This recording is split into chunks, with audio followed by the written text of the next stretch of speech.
All right, hey guys, how's it going? Greenwich Point, hole 2, par 4. And there's a couple ways that I play this.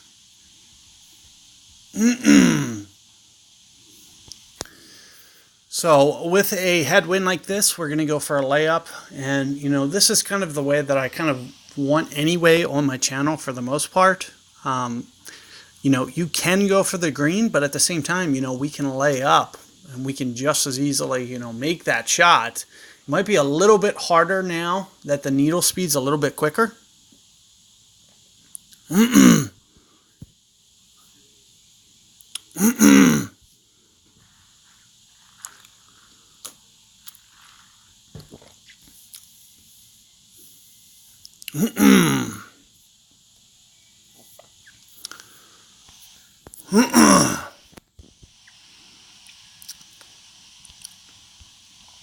So what I'd recommend, I usually use the max number pretty spot on. Did I switch? Yeah, I switched to a POC.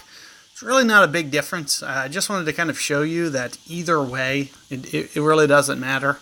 I'm just switching. I usually play very close to the max ring number. I recommend for this hole, you can just kind of utilize your side spin, right around one top spin. I play usually very close to the max ring number. So 3.4 rings right in there. Very little curl. More so to offset than anything.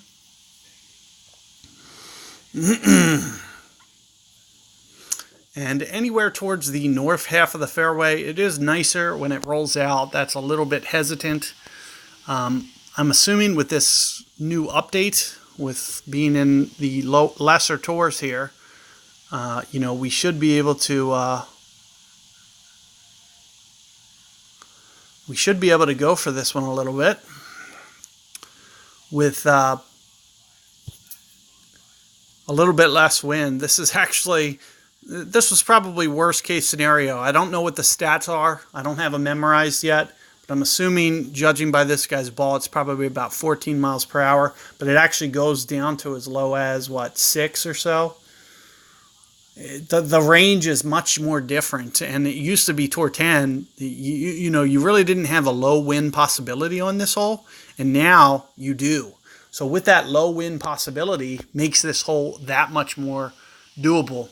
Now keep in mind, when I get a side wind like this, I usually do an overcorrection method. So here you're going to see me go to plus 5%, which is going to kind of account for that. So there's max club right there. I'm going to land very close to the fringe. So I'm going to need to size this up. It looks like maybe about 60% club.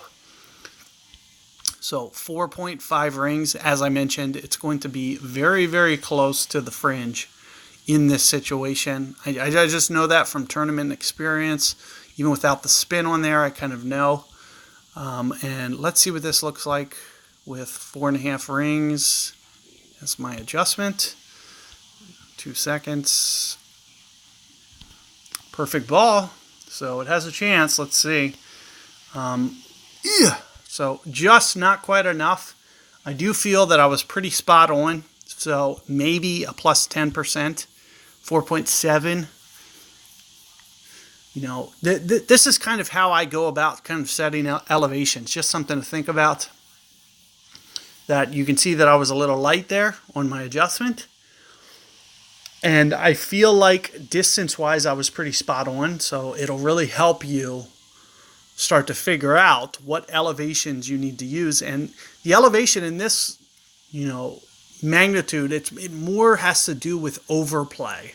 It's a very flat lie. But the higher that wind gets up, the more the ball guide deflects, especially on the side winds. So you want to be a little bit careful and figure out kind of how much you need to overplay. But I'm going to split these up and catch you guys on the shootout.